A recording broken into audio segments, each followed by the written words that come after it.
my side. Nobody to console me, nobody to call me. Hey, what the man you got coma? Hi ninjas, how are you doing? It's your girl Owamie, and welcome back to another episode of To Hell and Back. Season 2 has definitely kicked off, and this is episode 2. So if you have not catched season 1 of To Hell and Back, please do make sure that you actually just check on this channel, guys. So many episodes are actually there, okay? Now today, my ninjas, I actually have the gorgeous, the beautiful, the hardworking Melissa. Thank you. How are you? Hey, Owamie. How are you? I'm good, and you? I'm fine, thank you. You look amazing. Thank you. You too. Thank you. I actually love your lip. That's what I was going to say. So I am going to go and get it because that is perfection. Thank you. You are also a makeup artist, by the way. Yep. So, I mean, self-taught makeup. A self-taught, right? Yeah. Just like you, girl. Just like me. You also are the owner of Classic Beauty, right? Yes, And that's how we actually met because I'm working with your salon. Yeah. So they're the ones that do my hair. I mean, yeah, they do my hair, they do my nails, and they also do my lashes, guys. Like anything beauty is definitely there. I will have their Instagram handle here. We'll also link it in the description box down below. You can just click on that, go follow them, and check because wow, they have so many beautiful stuff, right? Thank you. Yeah. Thank you. You're doing really well, so I'm Thank really you proud so of much. you. Well, we have to work hard, right? I know. We don't have a to choice. Work hard, girl, and you're such an inspiration, also. So yeah. Oh, thank you. You know, I feel like at this point it's just us complimenting each other. Yeah, like we have to. I'm telling you. We have to. I mean, like if you don't compliment yourself, like Who will? Who will? Yeah. You know, yeah, we're You have to definitely be in there. confident. 1,000%. What you're doing. Now, before I get carried away, because that's usually what I do whenever I'm with someone that I know. Please just tell us, who are you? Give us a bit of your background. Yeah. You know, just so that the viewers can obviously know. All right. So like she said, I'm Melissa, and I'm a young black woman. Of course, gorgeous one. Entrepreneur, and I'm very hardworking. I have 2 little girls, so I'm a girl mom, and I also own a beauty salon, like you said, Classy Beauty, and I also have another business called Maj Babies. So we actually make nice modern vegan leather diaper bags. So when you see it, it doesn't look like a diaper bag. So it's actually for like your modern kind of mom. Yeah, you don't even need to be a mom. You can still use it. I'm getting one tomorrow, yes. guys. Like literally, I'm getting one. So I might even drive to your house tonight just to get it. my bag, honey, because I saw it and it's very beautiful. And you're in one of the largest baby stores in the country. Yeah, are you comfortable to say which one? Yes, I can please say. share. Yeah, so our bags are actually in Shelino Baby Stores, and they have like about 9 stores in South Africa. So we literally like in each province, basically. Yeah. And yeah, it was such a blessing. I mean, to partner with such a big store. So that's exciting. And obviously, it's just the start. So because we started with the baby bags, so we know people want like, you know, branded, what is it called? Like normal handbags, laptop bags. So we are going to going in there as well. So this is just the beginning. So watch out for Maj. Hey, maybe I'll also design one and it will be you guys like collaboration with Owamie. We actually do that. We actually do are planning on a collaboration. So maybe we can do like a working mom, like an entrepreneur bag. Thank you. You know, that can be able to accommodate a lot of stuff. So anyway, we'll talk after this. Ninjas, you're definitely going to get something to come, like honestly, you know. But anyway, I actually just was very interested and actually captured by your story. Because the other day that I was at the salon, we were talking. Yeah. And I'm like, girl, that is like to Helen. I mean, we laugh now, but it's not funny. Yes. You know, that's a to Helen back story. And I was like, are you willing to actually come? So thank you so much, you know, for the fact You're that welcome. you actually were willing to come and share with us. Now, obviously, you know, please just do go ahead and just, you know, start sharing your journey.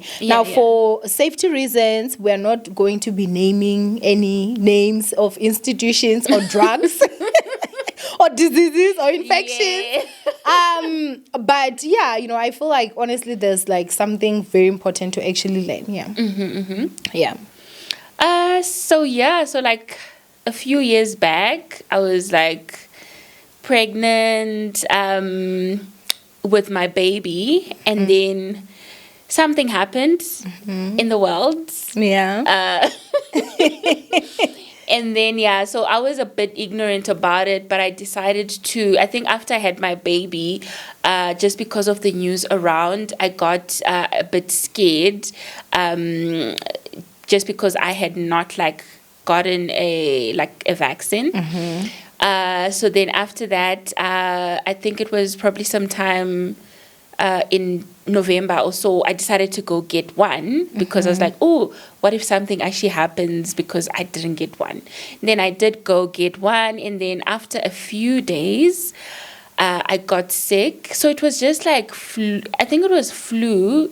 It started as flu, but then I remember this specific day I was walking, and while I'm walking, like I can't like walk like my normal pace. It's like the more that I walk, I feel like pain on my chest or something like that. And then I just ignored it, but it was something, I ignored it in that moment, but then because it kept on persisting, I was like, okay, maybe I need to go to the doctor, or let me just take some medication. I just thought it was flu. And then one night, I actually couldn't sleep. Because like when you think it's flu, you just self-medicate. Yeah. You just take like your normal medication. Yeah. And then I decided, like, I think it was like around 3 a.m. So I actually couldn't like sleep laying down. I had to like put pillows and like sleep while I'm like laying on the headboard. But then I realized, like, no, man, like, I can't do this. Like, you literally, like, sure, what if something happens to me? Then I told my husband, and I was like, hey, I think let's go to the hospital. Like, I never, like, that was my first time. Like, I've never said, hey, let's go to the hospital. I could have waited and just gone to the doctor. In the morning, maybe. Yes, but you could feel it that something's definitely wrong. What would you say you were feeling in particular? Like, what is maybe that thing that you're like, I can remember that, like the pain or the feeling? Like I couldn't breathe. Okay. Yeah. Yeah. I felt like I couldn't be, like I'm struggling to breathe. I'm struggling to breathe. Yeah. And your like you had a newborn baby at that time. My baby was like about, I think she was about 4 months. Oh, still so young. She was about 4 months, and like so obviously you're just thinking of your baby. Yeah. And then, thank God, I had a helper then. So at least, like, when I told my husband, then my husband, like, okay, thank God we had medical aid. Like, that was the first time, like, you actually, like, needed. So then he called, and then he asked, like, okay, we have a situation. Can my wife go to this hospital? And then they confirmed, and then we drove there. And for the first time in my life, I would have, like, I felt like my husband was driving slow. Yes, like I felt like my husband was driving slow that day, but like, because we couldn't find the place, and I just felt like, why can't you find the place? Like, find the place, like, get me there, hon, I'm dying. Yeah, like, just get me there. And then, like, so eventually we found the place, we found the hospital. Were you guys not using Navigator? We had, but remember it was like 3 a.m. Okay. So, yeah, it was like 3 a.m. Sometimes I honestly don't know. I don't know. I just thought, because remember, I'm also just like anxious in the moment. So I'm just like, I just want to get there. Yeah. And even though like maybe he makes a wrong turn, I don't know what happened, but I just know I wanted to just get there. Yeah. And then we arrived, and then they... and then, like, when you arrive to a hospital, because you are not bleeding, you are not emergency. I know that. I literally don't. And you didn't arrive in an ambulance. Yes. So I arrived in a car. It's not that deep. Yeah. They do that. I don't know why. Yeah, they just like, it's not that deep, but like you are feeling like you're dying. You're feeling like, so like they took their time, and then like so then the nurses also isn't like the you arrive and then the nurses attend to you before the actual doctor comes to assess like what's going on. Then I arrived, and then obviously they did the whole procedure, even though I felt like it was just so slow. And then I told the lady, like, I think now I was feeling cold, and I was just not myself. I was just like in pain. I was just like, I just wanted the pain to go. And then I sat in the room, in the I forgot what they call it, but yeah, I sat there waiting for the doctor, and I was feeling cold.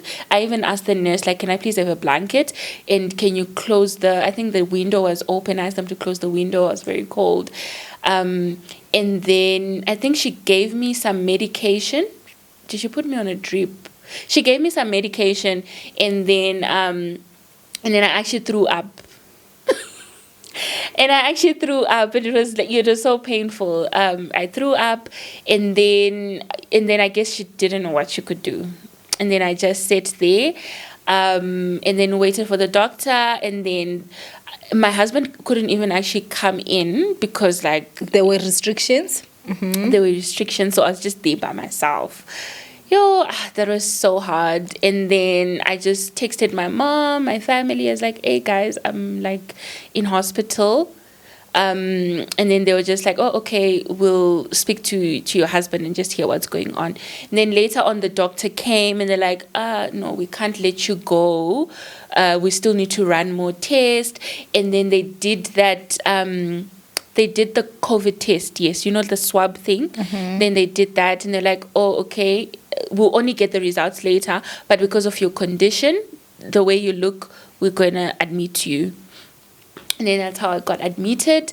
But wait, what I want to know is that how long would you say it took for you to, like when you arrived in the hospital, how long did it take for you to actually see the doctor, for the doctor to see you? Sure, maybe like an hour or two. Yeah. It was because remember they say like, oh, he has other patients, he's gonna emergency come. Yes. So you wait for, I did wait for quite a bit.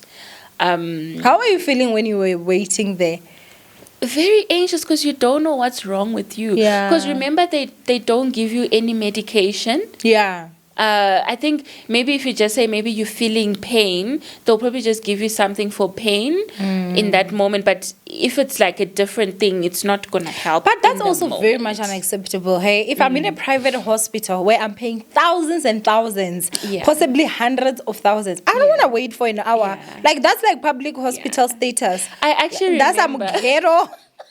That's some ghetto government change. Yes, I can't. exactly. Like what? I would have been that sick patient that is shouting, do you know I can call my lawyer? I'm kidding. Girl. Oh my I God. actually remember, I'm going to just jump the gun because I'll probably forget. Like the other time, so I had like another baby. But when I went back to the hospital, I think because my feet were swollen. After I'd given birth, and to do that process of being admitted. And I'm telling this girl, like, my feet are swollen. That was just a sign of, like, something is not wrong. okay. Then, so this lady, because I had just given birth, she's like, no, did you sit and put your feet up? How were you sitting? I'm like, dude, like, what do you think? Do you think, like, I would have come just because my feet are swollen, I didn't put them up, or I didn't...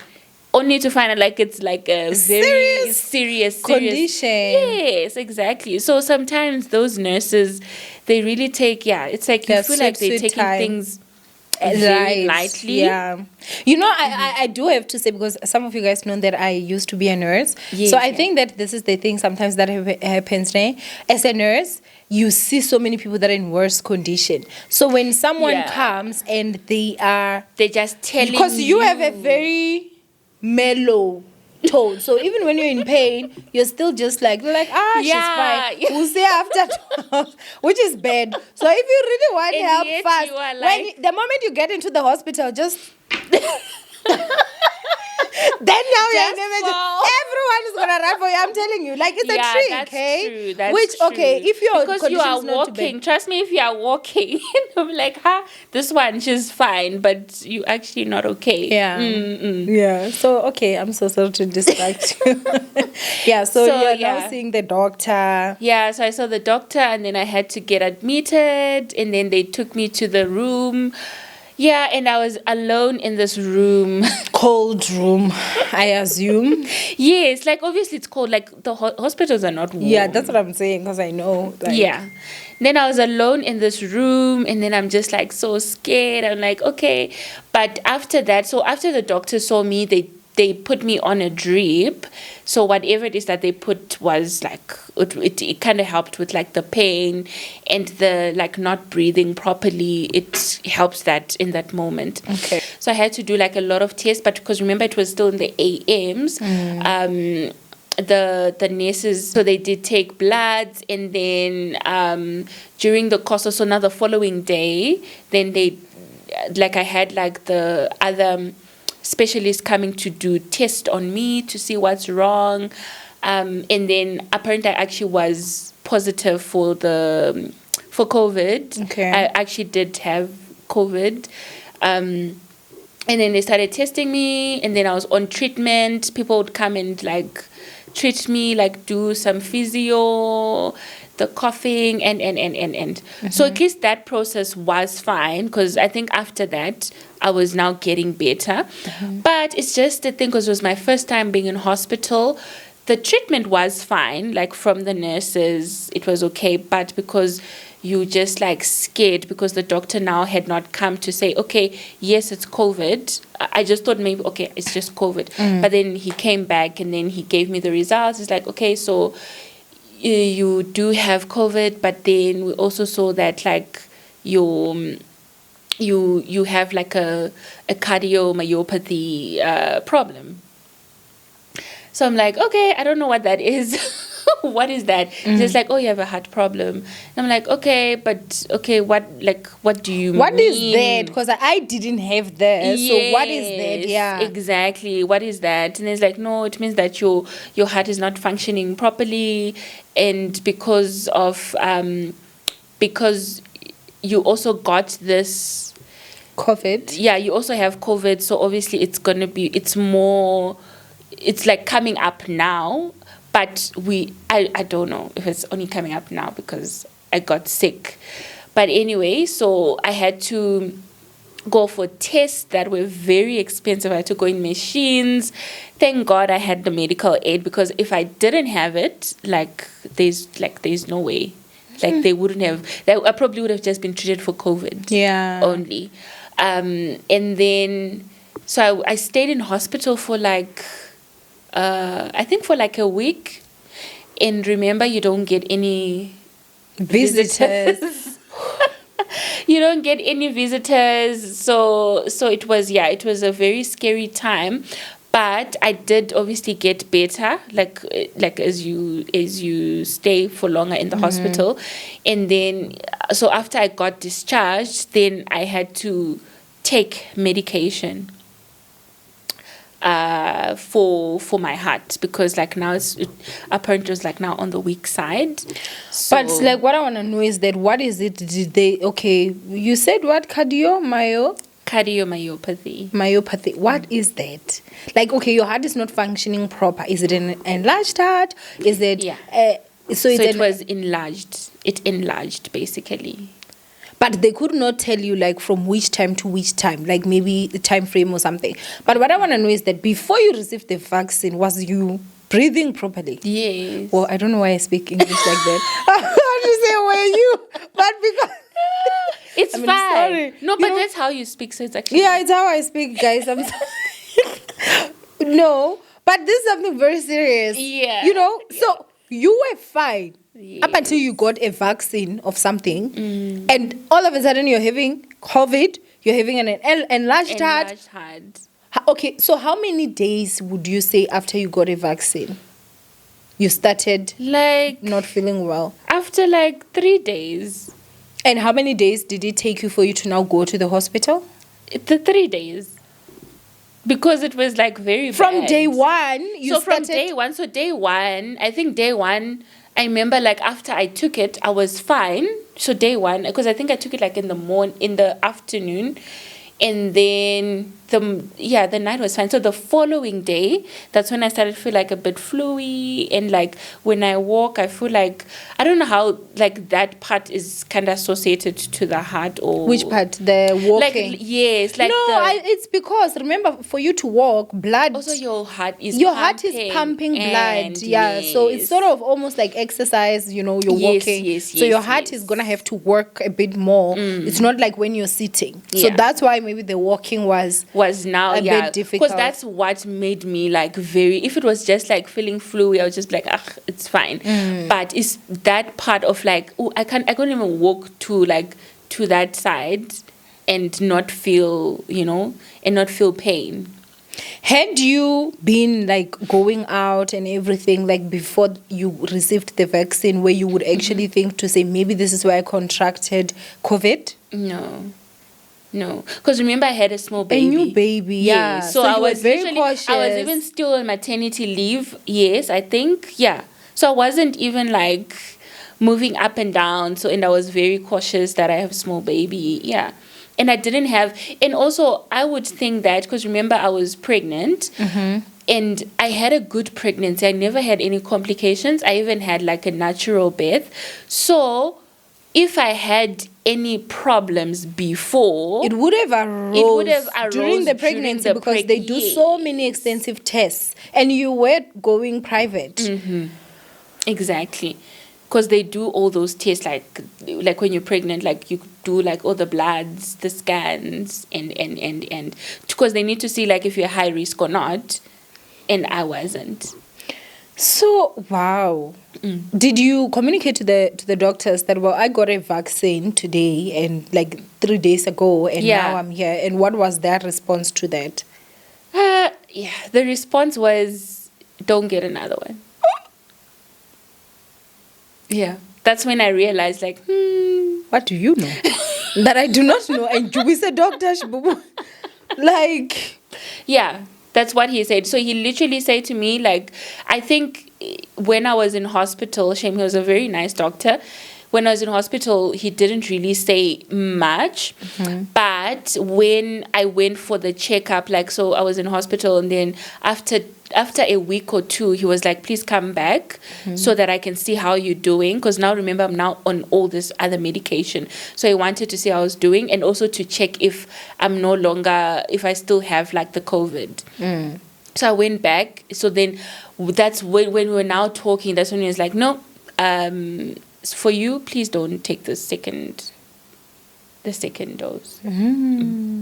So how was your journey battling COVID?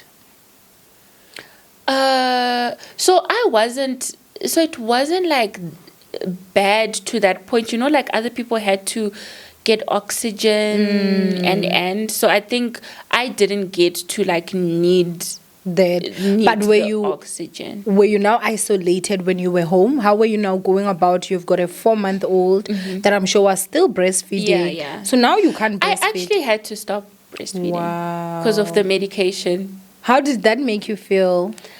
I think obviously not so good, because I think after the 4 months, that's when like my milk supply was actually like dry. It was now getting better.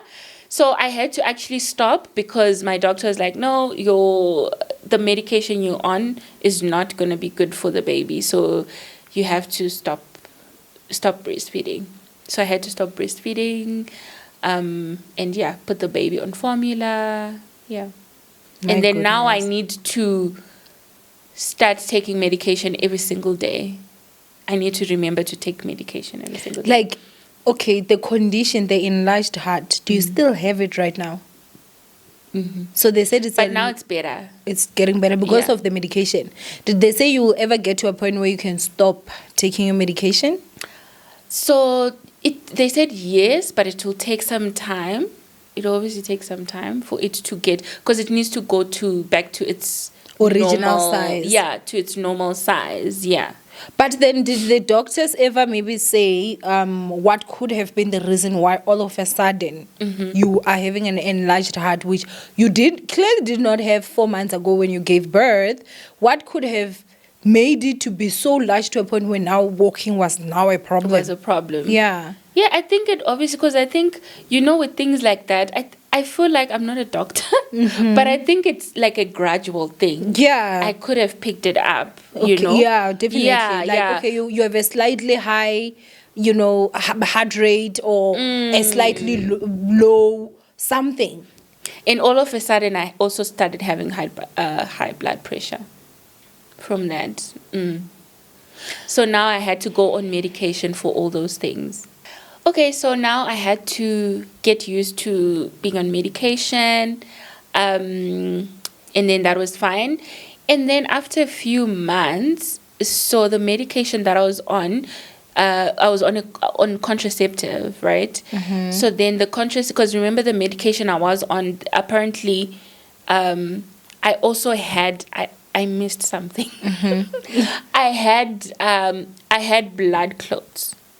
Okay, so this was during your first pregnancy. Okay. No. My first pregnancy had no problem. Okay. Yes. Okay.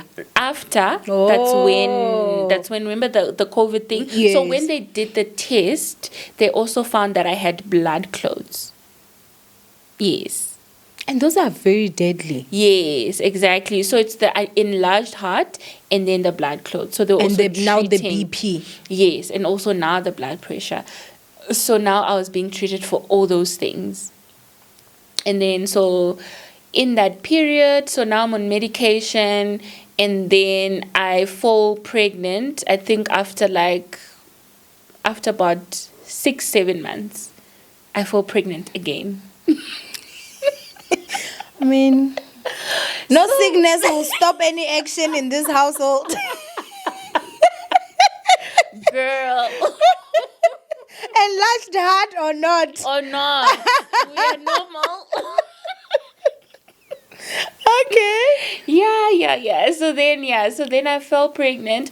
But I think I fell pregnant because the medication, the contraceptive I was on, I was planning to go get one that's not hormonal, because the one I had just read somewhere that it causes blood clots. So I was now scared. Yes. I was scared how I'm on this medication, and I also don't know if the blood clots are finished because I needed to go for a checkup. Yeah. And then I got pregnant. I'm like, oh my God. Oh, then I went back to my doctor. I'm like, hey, I'm pregnant. And then he's like, what? You can't be pregnant. Yeah, you can't be pregnant. You can't keep the baby because it will be a high risk. So you already have one child. You don't need. Yeah. Yes. And that one is still young as well. So yes, you'll be the fine other later. one is still young. Exactly. Wow. So basically he was just saying you need to get rid of the baby. And I'm just like, what? No. In my mind, I'm I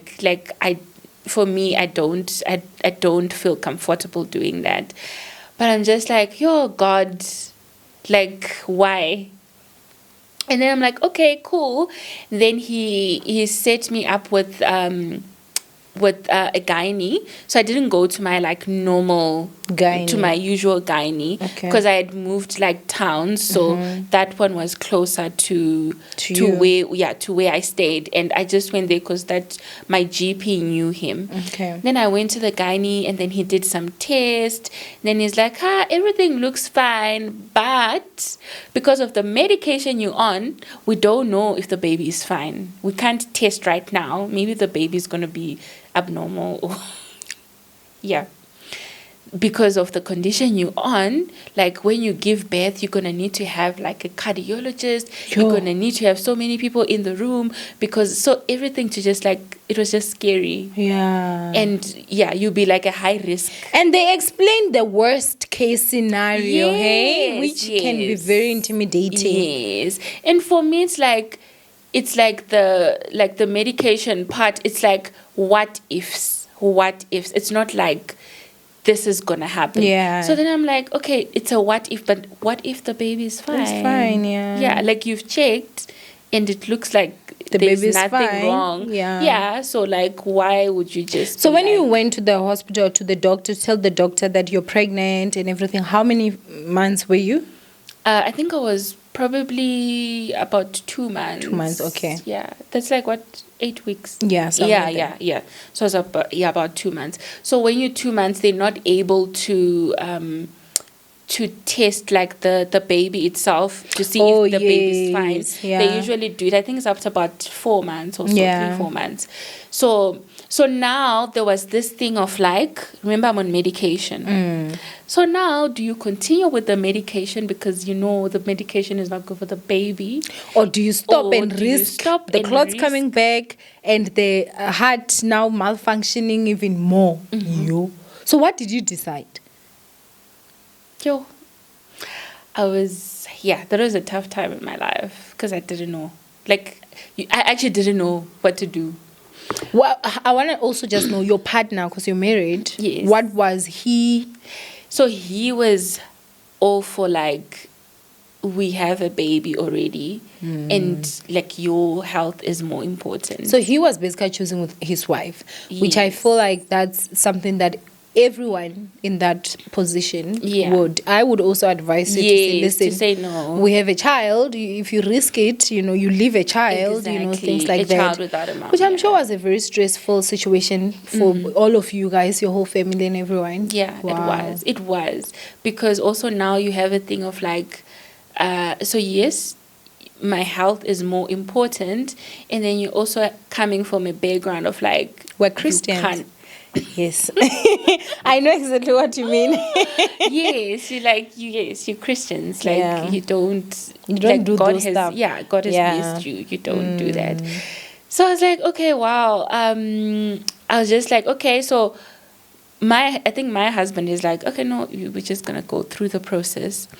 And then so with this gynae, we actually booked the day because it was not for me. It was not a process of like, here's the pills, just take the pills. He was like, no, because of your condition, you have to come in hospital. We have to actually do it in hospital to make sure you are fine. So that's like also scary because what if something goes wrong? Yeah. Wow. Yeah, what if something goes wrong during the process? And I'm like, okay.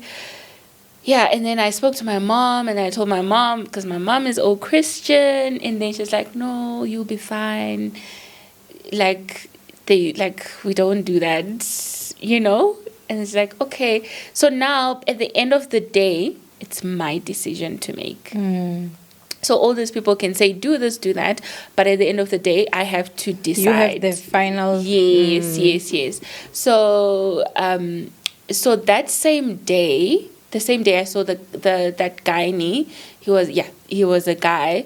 And then I was like, on my way home, I was like, why don't I go see my other gynae, my normal gynae? Yeah.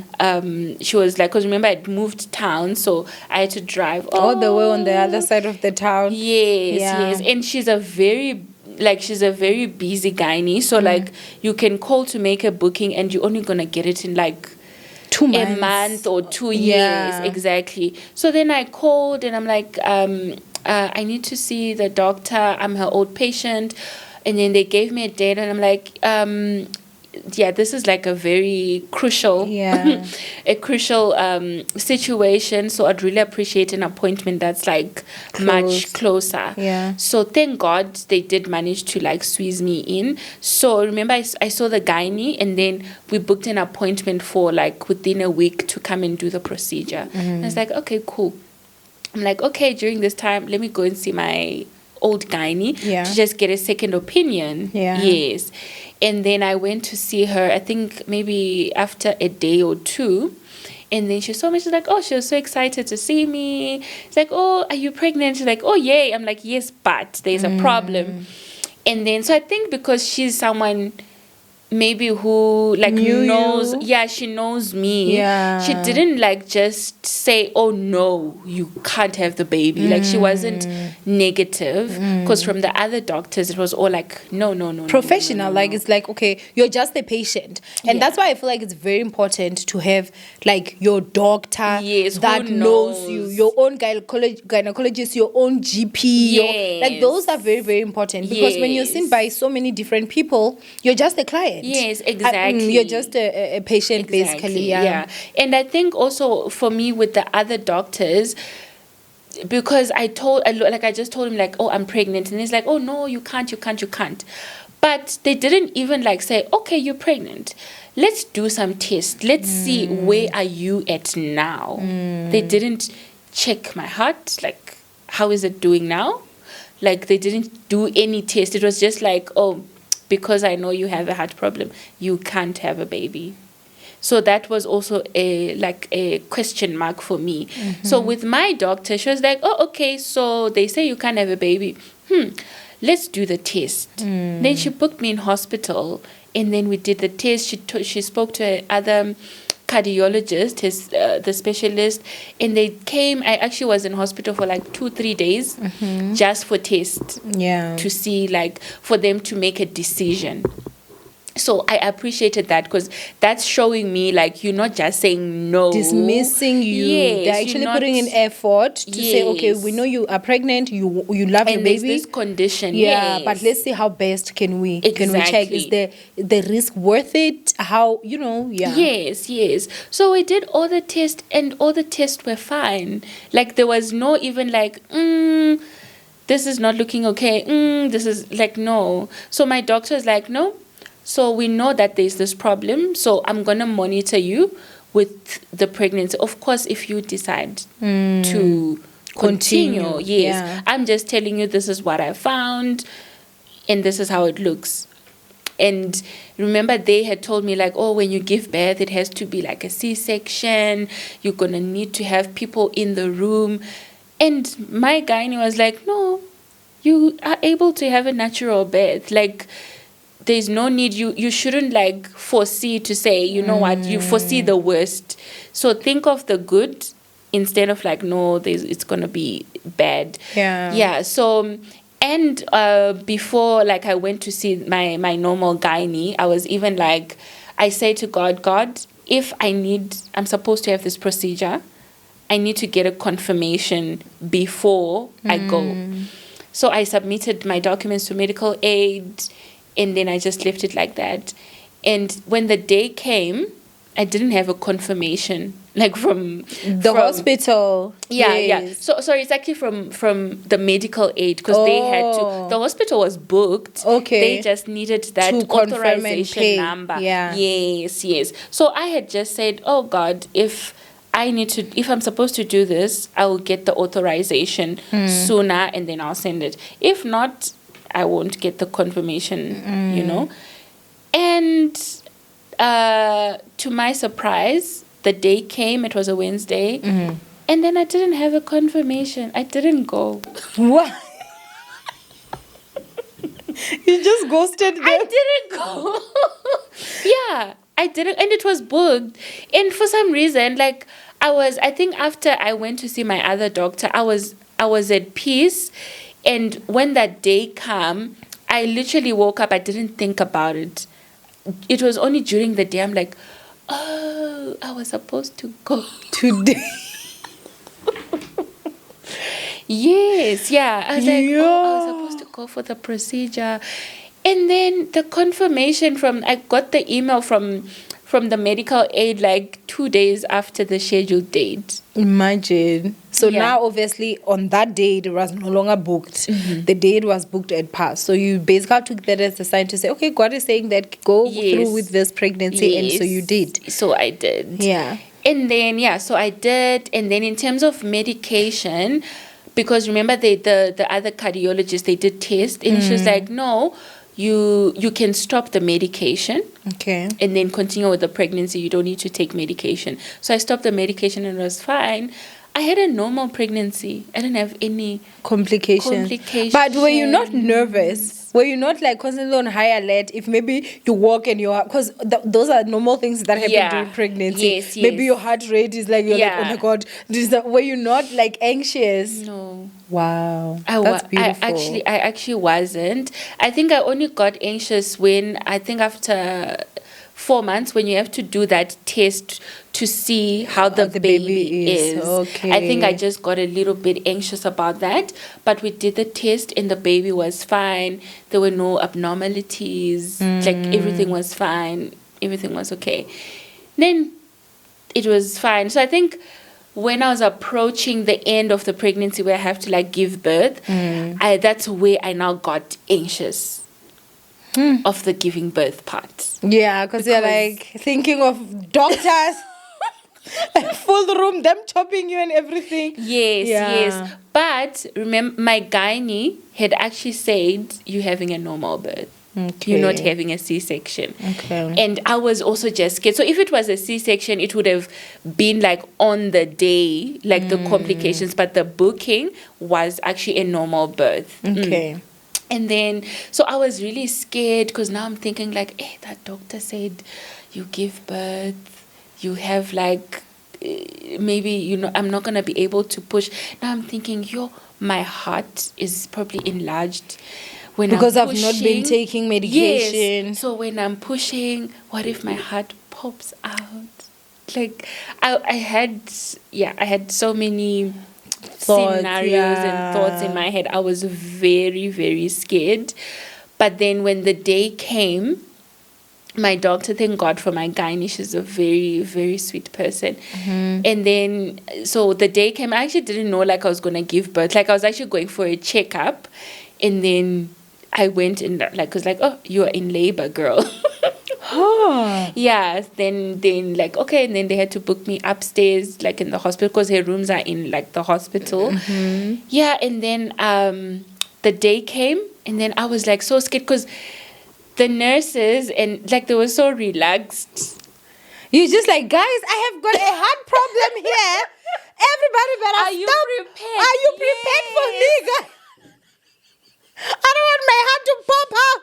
Yes, exactly. My Like I was just goodness. like, yo guys, are you prepared? I feel like you're not prepared. And then my doctor's like, no, I have people on standby if anything, like, you know. And I'm thinking like, oh, maybe I'm gonna have a C-section, maybe there's complications. But she checked me, she's like, everything is fine for you to give birth normally. I was like, okay, cool. But were you on an epidural? no. Meow. No. And looking at you, you look like someone that would be like, not even. I just. I don't have kids yet, but I know I'm just. So they give like, so there's the other, they give it's something for pain. It's just like an injection, or is it a drip? I forgot. But they do give something for pain. But it was because epidural is also scary. It is, and I think it would have actually played a role because if you're already having a heart problem, they do not want to like pump you up with drugs, you know. Exactly. I but already have something else. Yeah. So we're just like, no, it's fine. So so I gave birth. The birth was actually very quick, eh? Wow. It was actually like very quick and fast. And then I'm like, oh wow. And then I was now sitting there. I'm like, oh, there's my baby, and she's fine. There's no problem. Everything is fine. Yes, everything is Wow. fine. I'm like, oh God, thank you. I'm sure that was such a relief. Yes, that was such a relief. And then, I stayed in hospital for 2 days. Everything was fine because my doctor was like, no, we need to just check and make sure everything is fine with you. And then I went home.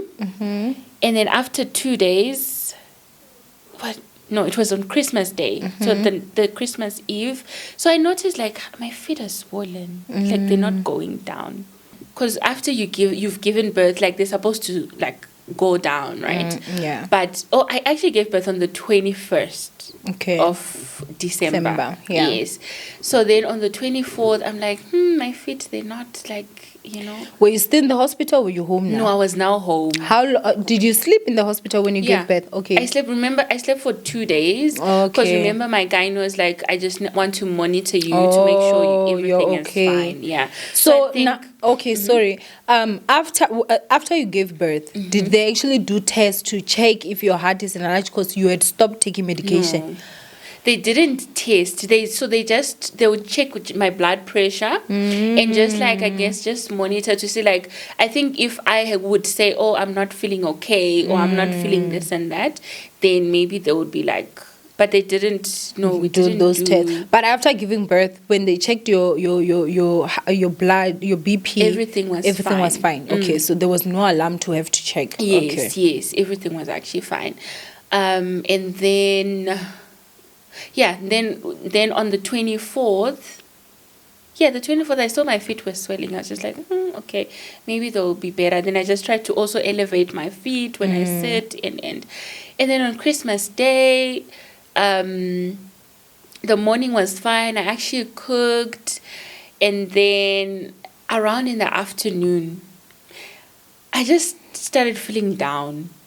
I don't know. Like your mood just switched. Yes, like my mood just switched. This was on Christmas Day. My mood just switched, and then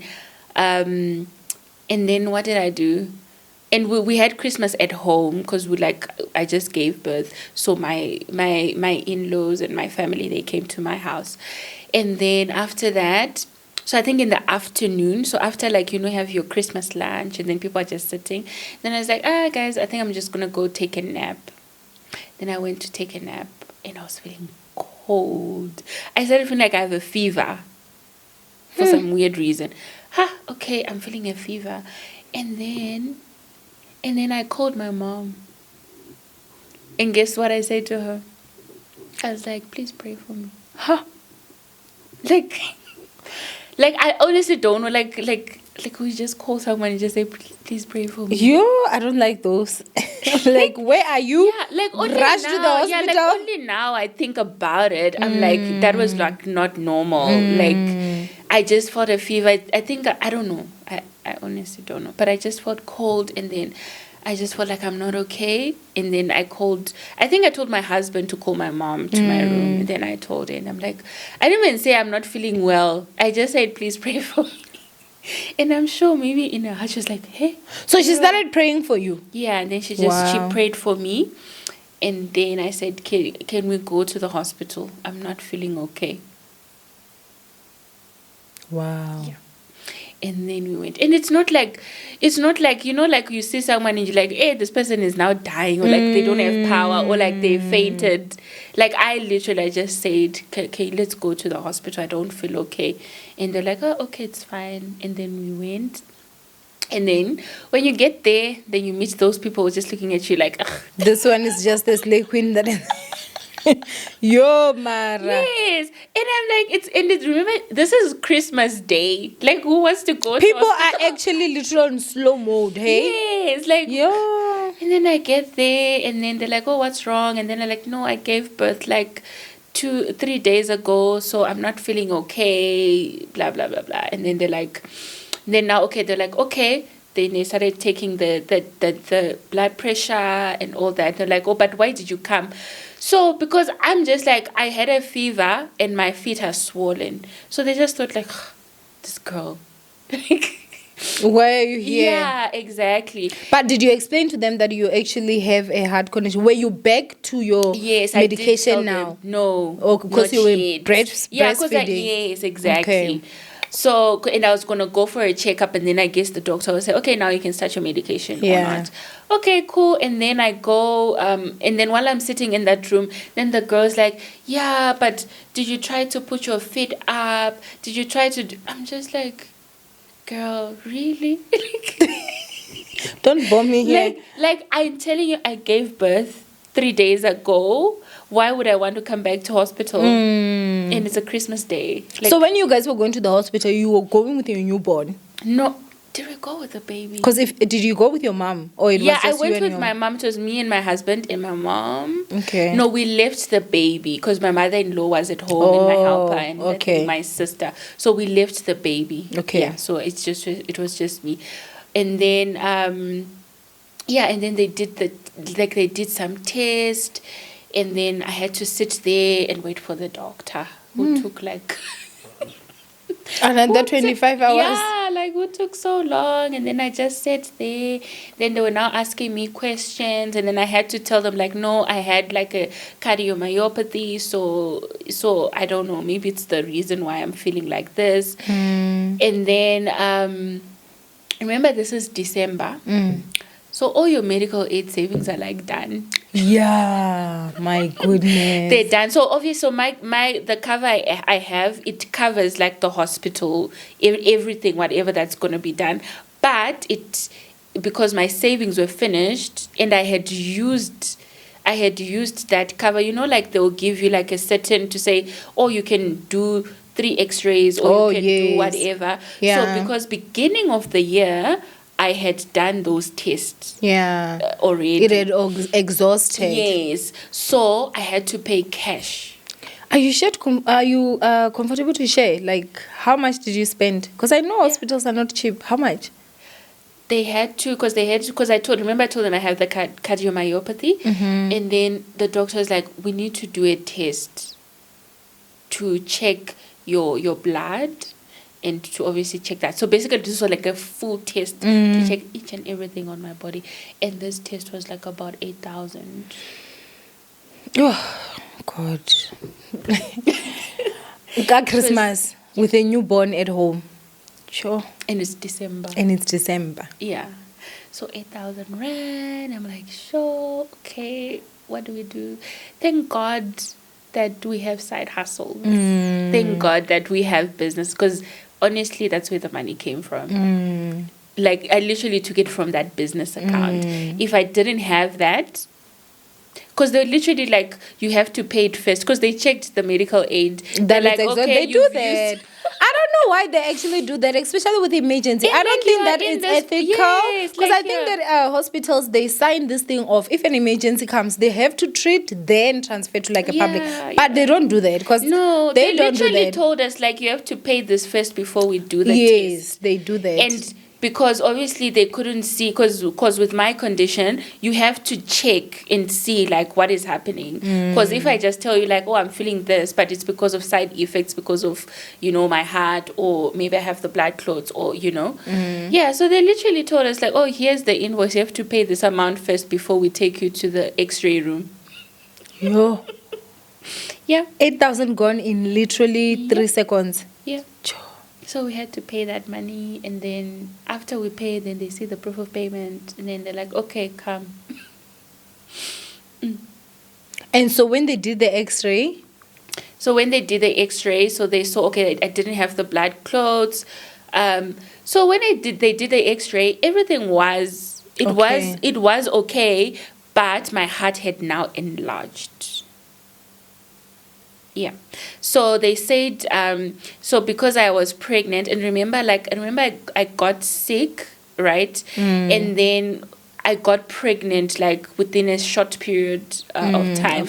So my body also took a toll.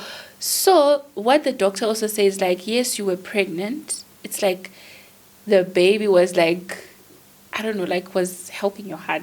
Is it? I don't know how to explain that. But like, because I had a normal pregnancy, everything was fine. But then the moment that I gave birth, and then everything took a toll. So it's like the body knows, like it's like the body knows, oh, we have like a life inside. So it's like supplying whatever. Yeah, everything. So the moment the baby came out, then like everything's like maybe just collapsed, or I don't know. Wow, your body was like, girl, you're on your own now. Your baby was like, wow. Yeah, like I'm coming out, ma'am. Fight your battles.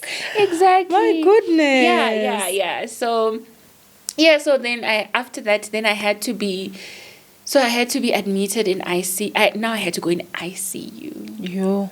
Like for the first time. Like, that place is so scary. Because now you're not just like in your own corner or in your own room. It's like a big room with other people and machines constantly like, yes, on their deathbed basically. And you're just here like, my gosh, we're in the same room, like what is that saying about me? Exactly. And you're like, now with other people who are like sick, like they're like, I know, I see you. I know. They can't do anything. And so I don't know if it's me, but like when I'm sick, like if I go to hospital, yes, I'm not sick. I'm sick, right? But I don't feel like I'm like it's like I'm dying. here, but they're just checking me. You lot have it worse. Something is wrong, but I'm not like I can't do anything. Wow. And then like my doctor and then she's like, no, we need to put like a catheter. Oh yes. I hate. I'm like, I can walk. I can go to walk, the yeah. bathroom. They're like, no, the medication we're giving you is going to make you walk frequently to the bathroom. So rather we put I feel like that thing made me worse. Yeah, so then I went in ICU. I stayed there for like, I think about 4 days Yo. in ICU. And you have got like a you would- 3-day-old at home. How was that? Oh, so that also was hectic because now, like when I got admitted, then we're like, okay, what about the baby? And then they were like, okay, maybe we can organize a room for you with the baby.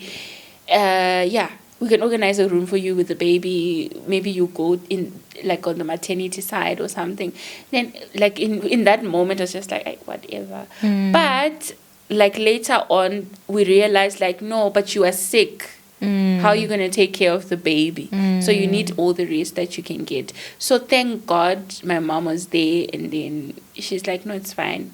I'll take care of the baby. So the baby now had to go on like, on formula. on formula. Yeah. Wow. Yeah. And that day I had so much milk for days. Wow. And I had to pump out the milk and throw it away because the medication, you couldn't even pump and have the milk go to the baby. But how did you feel? Because this is the second time you're getting robbed from breastfeeding your babies. And it's because of this enlarged heart condition that you never had until you got a vaccination. Did you have any regrets? Yeah, I did. Because I think I was really looking forward to breastfeeding my second one, and also the fact like I think with the first one I struggled with milk, like it only came later and then it got cut off.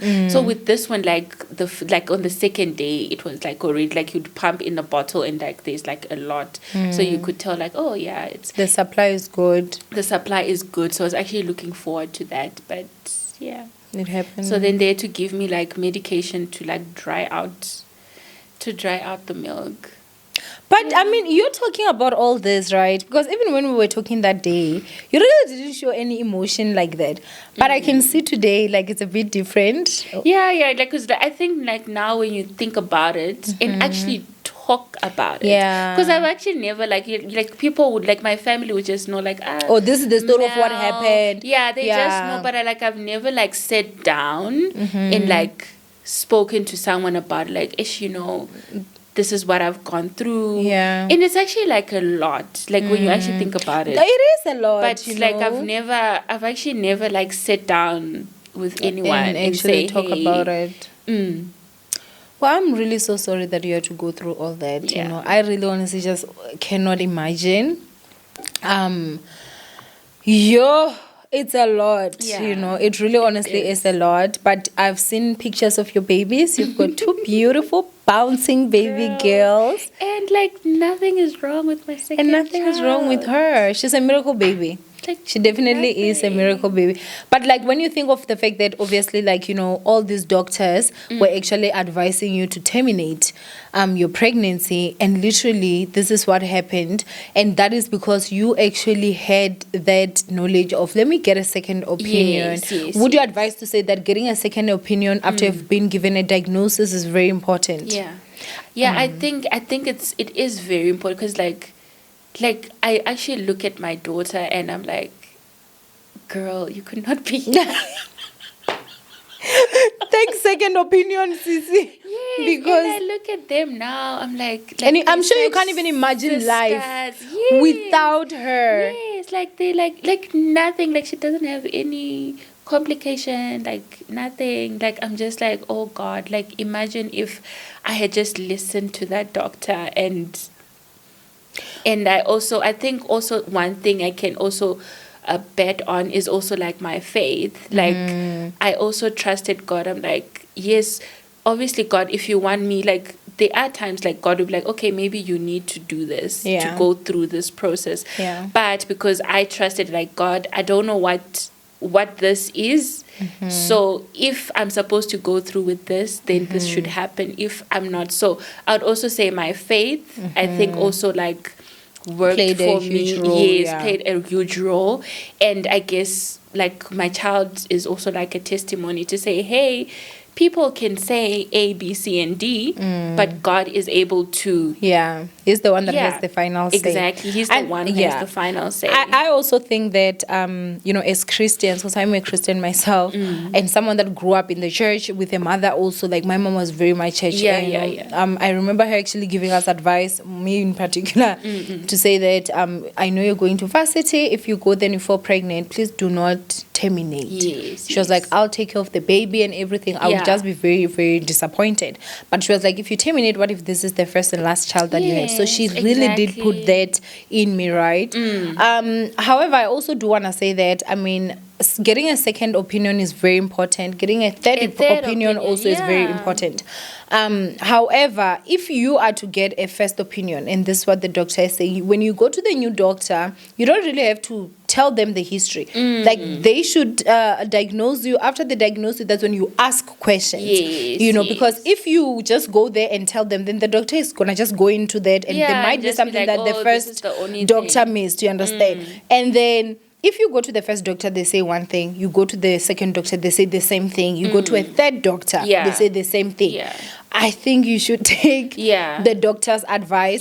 And I think that there's also this thing of, as Christians, I think especially with the older generations, they will never ever understand. Like, it's like, oh, termination, abortion. You can't, sometimes, you understand? You understand. But sometimes it's a need, really. Exactly. And if you continue, you're not going to make it, and stuff like that. That's why I'm also saying, like, I just didn't say, no, I am just a Christian, so I'm not gonna, but I actually said God. And like, authorizations, they come so fast. They do. Like, you can put in the morning. Later on that day, you will have gotten the confirmation. Exactly. So for me, it's just like, I have a reference to say, this is what I had said. And because I believe in, in like God does speak in ways, and so I said, okay, if I'm supposed to do this, then let it be like this way. But also at the end of the day, it's also you remember, like, the people around me, they were saying one thing, of course, like, but it's also like an individual. You need to also be at peace. You made a great one. Your baby's here. She's beautiful. She's bouncing and everything. And so, man. Honestly, like, I would say that second and third opinion is very important. It does matter. Very, very important. And with the second opinion, it was a great thing because you actually went to your normal gynecologist. Because it can be a normal gynecologist that says one thing. If you just don't feel comfortable, you have a right to go to other gynecologists that are not even that one, because I think I've spoken about my story wherein if I did not know that there's a difference between a surgeon and a gynecologist, I would not have a womb right now. Because that doctor had actually said, I can book you in next week Wednesday. It was on a Friday, and he didn't even know what he was talking about because he didn't even have enough scans or the advanced scans enough. So we do have doctors that are very unethical, So you see, like, a good example, both me and you, like, this person, like, they probably didn't do like scans and whatever. Same in my case, they just said, no, you can't do that, but you didn't even check. You didn't do any test, so like, sometimes you also need to think. You can't just say, someone says, no, you need to get a surgery or whatever, but why? What did you find? Like, there needs to be like supporting reasons. You can't just say, because, I told you I have a heart problem. You didn't check, like, how is... that's the same thing. I'm like where I'm at. Yeah. Also with me, the doctor said you have got a deformed womb. He knows he's not a gynecologist. He knows that he's a surgeon. He was supposed to refer me to a gyna, but he didn't do that. He was like, I can just remove your womb. Like, sir, are you mad? Like, when I think about it, I want to sue that doctor. No, I'm so serious. That's true. Because I'm like, do you know this is something that could have literally been so horrible for me, especially when there was not even a need. Yes, exactly. So I think that medical bargaining, is it malpractice? Yes. It's a real thing. It's there. And even with doctors that are actually qualified, some are racist. Yeah. Like, because nobody's business. For them, it's just business. Like, they don't really care. Like, an operation is a lot of money for me. So if I can just push 10 operations this week, I'm rich, you know, and they don't really think about And the lives of the people. When I think about it, one thing with the other gynae, like when I went there, and then he was asking me, okay, so which medication are you taking? And I'm like, okay, I'm taking this and this and this and this. And this guy, he actually like started to Google to see like, okay, maybe this one, it doesn't really say if it has any side effects. This one doesn't really say. So it's like what ifs. So I'm like, okay, so are we just going with what ifs? Like what Google says, where everyone on Google is saying whatever. Like someone actually made a video to say that on Google, anything you want, someone supports it. It's there. Like if you say speaking is bad for you, they say yes. Yeah. Speaking is not bad for you, they say yes. Like everything is there, and it will be supported by one thing or another. So that's absolutely crazy. Hey, as we are obviously closing, what advice would you give, like to what would you say to doctors that do what that doctor actually did to you, where they don't even test, they just sit and say no, you can't have this child, and dismiss you? No, my advice is like, obviously, when you go see a doctor with whatever condition, you need to understand. Don't just say because the doctor said, oh, I need to get maybe the surgery or this operation, and actually understand also the condition. You know? So, and also do your own research. And then I think the second opinion definitely matters, because those guys, they also like, yes, they're qualified, but they also like go and research and check, and so just do your own research. But I would advise to get like a second opinion or a third opinion, because people see things differently. And mind you, these doctors, they actually call each other to say, hey, I have a case like this, how can I deal with this?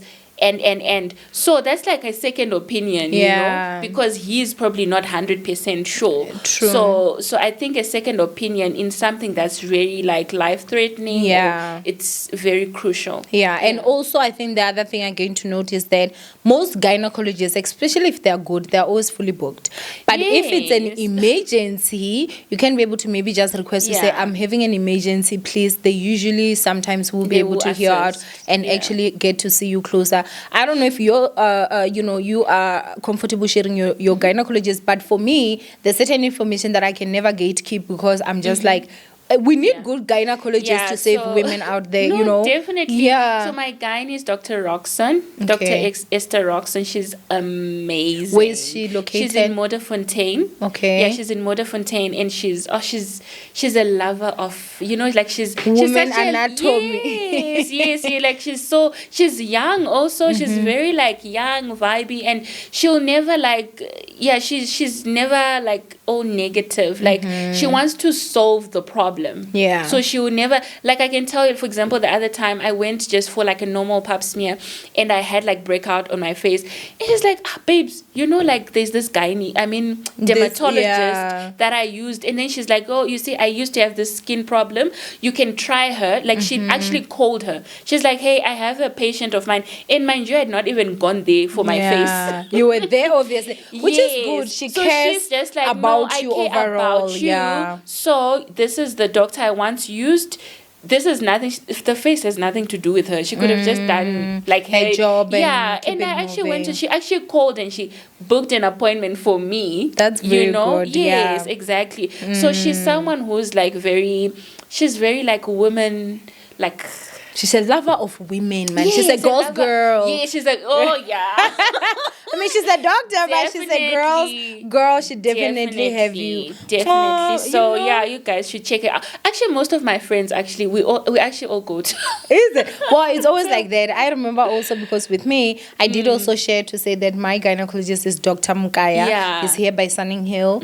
That man and God saved my life, you know, with the fibroids and everything. So he's also very good. I share and I shout him out any opportunity that I get, because I'm like, listen, if you need a gynecologist, go there. So I really love hearing, because we've got so many horrible doctors out there that the few good ones that we have, we definitely need to shout them out so that everyone can be able to know. Because sometimes, I mean, you know, when you're a gynecologist, you literally have someone's almost whole life, you know, especially as a black person, you know, so. Especially with my heart thing, like she literally called the cardiologist and she would make sure, like, okay, did you see her?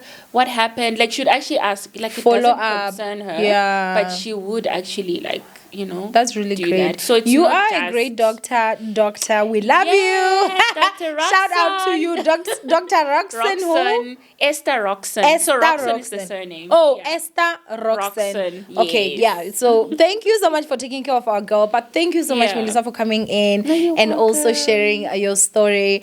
So yeah, man, my ninjas. I mean, I feel like this was like a good one. I don't even know how long this was because we definitely got we digged deep into it. Now, obviously, ninjas, as we're leaving, we did share that she also sells these gorgeous handbags. We are going to also organize so that I get a discount code for you guys, so that when you buy and you use my code, you'll be able to get some discount. So you don't need to go and follow both of us on Instagram. Our handles are gonna be somewhere here. It's boldly Owamie and it's also Classic Beauty. Kana, it's Classic Beauty. Classy beauty. Classy Beauty. That's Studio. it. Studio. Classy Beauty I Studio. knew I was forgetting something. No, Classy Beauty Studio. So it's there on Instagram. Please just make sure that you go and you obviously follow her. And also we'll leave the link of all your social media handles and everything. So yeah, man, ninjas, I love you guys. Stay blessed. And of course, you guys know I'll see you on Monday with another episode of To Hell and Back. Bye.